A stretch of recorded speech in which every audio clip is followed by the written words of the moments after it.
Hey, what's going on? It's Kyle Henderson of BamaInsider.com alongside Mike Johnson coming to you from Bryant-Denny Stadium. Today, the Alabama Crimson Tide had their annual spring game. Mike was actually a media coach. So you're down on the field. How was the experience overall? Was it good to kind of be back with your alma mater? Just catching up with some of the support staff members, some of the people that I haven't seen for a while. I got a chance to meet some current players, some former players, some new coaches, shaking some of their hands, getting around the room and just getting back in the gist of things, man. I haven't been in a locker room setting in a while. I haven't been in an Alabama locker room setting in a while. And actually, I was in the away locker room, which was the home locker room when I first got to Alabama. So there were so many blasts from the past, but getting to catch up with guys like Scott Cochran, Jeff Allen, incredible to see so many people that I've known for so long. So it was a lot of fun today. Good stuff. Wanted to get a couple takeaways from today's spring game. Nick Saban said in the press conference, there's no game plan that goes in, but the ones do play against the ones, two plays against the twos. The White wins today, 31-17 score. Does not matter at all in a game like this. But there were some takeaways, and I wanted to talk about the quarterback play. Tua Tagovailoa today, 19 of 37, 265 yards. It seemed like the first and the second series, he had a tough time finding his rhythm, but he seemed to find it throughout the day. Yeah, he definitely did. And listen, he's laser sharp, laser accurate. He did look out of sync a couple of times. Some of the routes that were broken off earlier, sometimes throwing deep balls when, receivers were running comeback routes.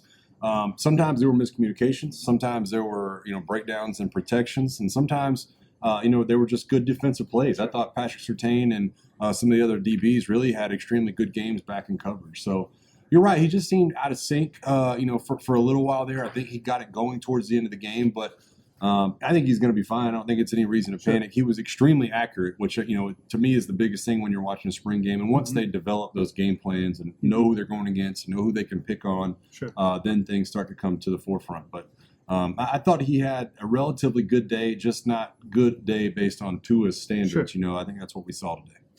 Mac Jones on the other side, leading the White, 19 of 23 with an interception early on. And then it seemed like the rest of the way, he started finding himself. 271 yards, 2 touchdowns, had a big connection with Kedrick James.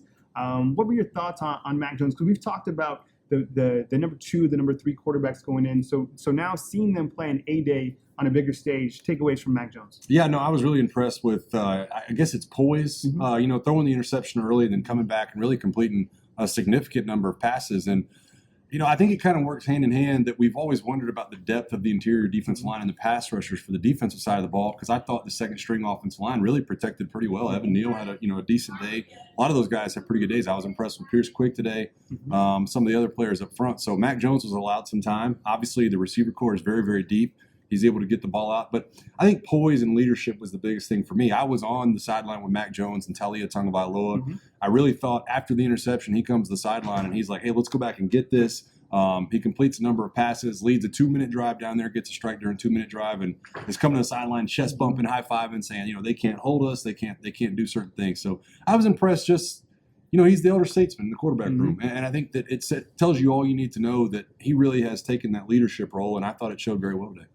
Some of the younger quarterbacks as well got their feet back. Taulia and Paul Tyson. Paul threw a pick 6 later in the game, and Taulia had a couple of good plays. He had a touchdown late in the game. He also threw an interception, but it's good for these guys as early enrollees to come in, get the playing experience, and get this caliber. What did you see from both Paul Tyson and Taulia? I know it's just a sample size, but we did get to see them. Yeah, and Paul Tyson for me, and he was on the opposite sideline. I really was impressed with his accuracy, and that's been kind of his MO coming in. Not overly athletic, but extremely accurate and cerebral in the way he approaches the quarterback position.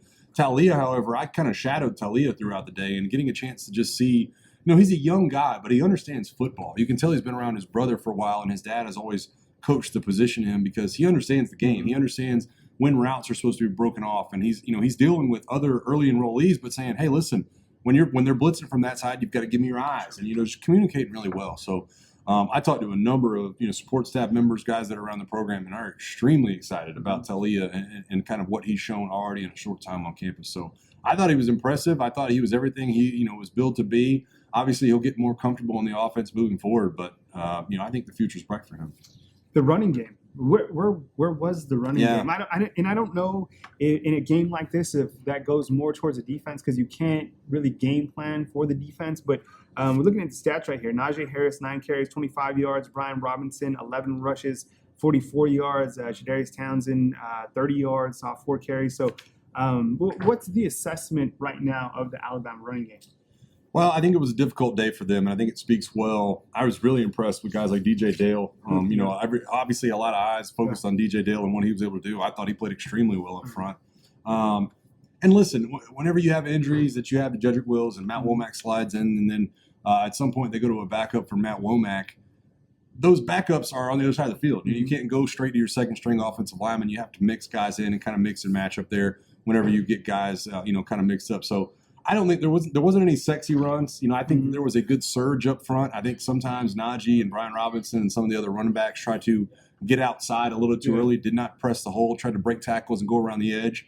And then you had guys like Shaheem Carter, who's in a black jersey, step up and they can tag off and the play's blown dead. So I saw some good things. I did see some things that, really I think should be better. But, those things will change. Once you get into game time situations, they're practicing right now and they're preaching, hey, stay off the ground, stay off each other's legs, don't fall over this guy. So they're trying, they're in that practice environment. Once they get to a game time situation, you'll see more, cut blocks on the backside. You'll see some different things. And I know no doubt that those non-sexy runs will be what ends up winning football games. You get 4 yards, you get 5 yards from Najee Harris. He'll know to stick his nose up in there and get what he can. And I thought it started meshing well, better and better towards the end. But I'm not concerned at all right now. They've got some maulers up front in that run game. I wanted to talk about the offensive line. I know it's just after the game, and it's a tough angle if you're down on the field to see the offensive line. But from your vantage point, were there some linemen that stood out to you? What's your assessment out of the spring game from what you saw? And I'm sure we'll get more from you after you've seen more footage. But from today, what did you like from the offensive line? Yeah, I mean, I got a chance, obviously, to see a lot of the twos up close and personal. And you and I have talked about Evan Neal. Continue to be extremely impressed with him. He's so young, but he is such an unbelievably large human being that he's so powerful. Continue to be impressed with him. Listen, Tommy Brown and Pierce Quick both, I thought, as advertised, really, really good players. I think Pierce Quick's probably going to need to gain a little bit of strength, but I thought he was very, very good as advertised. Emil Ekiyor struggled at times. Deontay Brown struggled at times on the offensive side of the ball with the ones, but overall, I thought Alex Leatherwood's transition to left tackle looks like it's going extremely well. He looks like he's going to plug right back in. And Chris Owens, I thought was very, very good at, calling out protections and different things. So, listen, you're never going to be able to pick out one guy and you can nitpick each position to death and say, well, that guy got beat once, that guy got beat once. But as a whole, I thought they played pretty well. I was excited about Ekiyor, like I said. I was excited about Chris Owens. Evan Neal as a true freshman and Pierce Quick and Tommy Brown, like I said, I thought all had decent days. Before we move to the defense, the receivers, I wanted to touch on them. Devontae Smith, 6 receptions, 95 yards. Jerry Jeudy, 104 yards. Had a couple of drops, which isn't common for him, but I'm not, saying he's taking a step back or anything. I mean, he's still got a 54-yard touchdown, still the best receiver in college football. John Mechie, who's a freshman, 5 receptions, 133 yards. I believe he was the 8A MVP. Yeah. He definitely shined. And then at the tight end position, you had Miller Forstall looked good. Yeah. And Cameron Latou caught a couple passes. Yeah, he looked and then really good. Kedrick James caught a touchdown. So good play from overall from the receivers. What we saw, a lot of younger guys getting reps. Jalen Waddle, 4 receptions, 49 yards. Terrell Shavers had 45 yards as well. Moving the defensive side of the ball, the Crimson and White. I mean, what stood out from the defensive perspective? I mean, I'm looking right here, and Shane Lee, who's a true freshman. Yeah, he had an interception and he had 6 tackles. Yeah, I was extremely impressed with him. Yeah. Just watching him.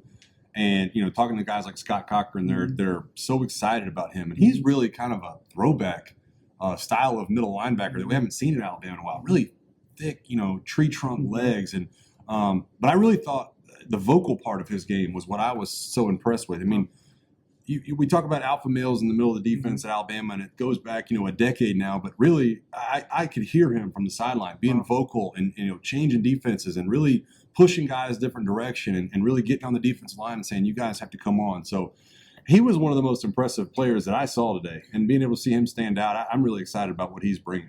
And I think that's an important point because the inside linebacker position, along with Dylan Moses, I think Alabama right now is looking for someone to really fill that void in terms of a replacement for Mac Wilson. I know they're sliding inside linebackers around, but Shane Lee today really impressed in the secondary. It looked like someone asked me on Bama Insider, did Henry Ruggs play today? And yeah, but so did Trayvon Diggs. Yeah. Right? I mean, the ones going against the ones, I mean, these are the top talent in college football. Do you like the secondary play? I mean, I know there's some yardage, but Patrick Surtain, Xavier McKinney, Trayvon Diggs, seem to have good days today. Yeah, each one of those guys in different circumstances and different situations, I thought were all over some of the routes. And I got a chance to sit in on obviously the first string defense with the white team and listen to Pete Golding, kind of at halftime and before the game and preparing these guys.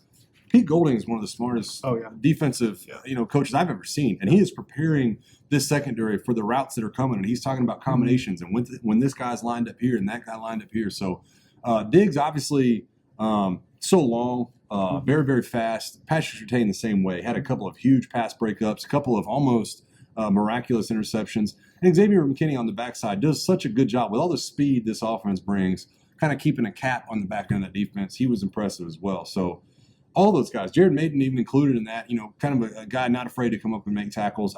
I thought they played extremely well today in the circumstances they were dealt. And that's a hard offense to stop, but they played really, really good.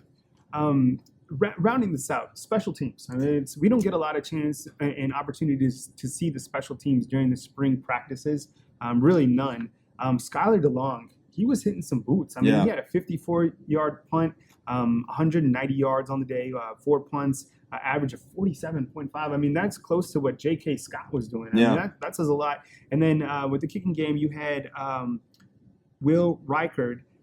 He had a field goal. Joseph Bolivis missed a couple. He made one. Your thoughts on the special teams today? Obviously the place kicking position is something that seems like it's been in turmoil at Alabama since Lee Tiffin, since my senior year. And I didn't see anything that made me feel incredibly good about it. Bolivis today, I think what stuck out to me, and I was on the sideline with him, seeing his passion, just seeing how just it meant something to him. Every time he missed, you could tell it just ate him alive, and he'd come over the sideline and he continued to try to work, and that's what you want to see out of a guy like that. And you hate to continue to dog somebody, but yeah, he did miss a couple of field goals. I thought he made good contact with the ones, just not very accurate. Will Reichard, on the other hand, did some place kicking, did some punting. I thought he showed off a lot of leg in the punting game. That should be, a battle to watch as we move towards the season. But I still wonder, who are we going to get that place kicking position? I think it's still up for grabs, and Bolivis has got to come out throughout the rest of the spring, the summer, the fall, and show the ability to be more accurate. I know that he wants to get it done, but I didn't see anything that ended my concerns as far as place kicking goes. Before we let you go, any other assistant coaches that stood out today when you're on the sidelines, just their coaching style? Because we have 7 new assistant coaches at Alabama, and any other coaches that, just by catching their coaching style that stood out today? Yeah, Charles Huff. I was running backs coach. Yeah, running backs coach, extremely impressed, and was doing a lot of the play calling, for the white team, and was kind of really almost being a head coach style, and seeing him kind of take the reins. And Nick Saban was getting on to him about a couple of different situational calls and some of the things he was doing, but I was impressed with the way he led that team and led that offense and led guys like Mac Jones and Talia Tagovailoa. He's not a quarterback's coach, but getting in to, with the running backs, with the quarterbacks, with the offensive line. I thought Kyle Flood was extremely cerebral. Listen, Jeff Banks, special teams coach. Yeah.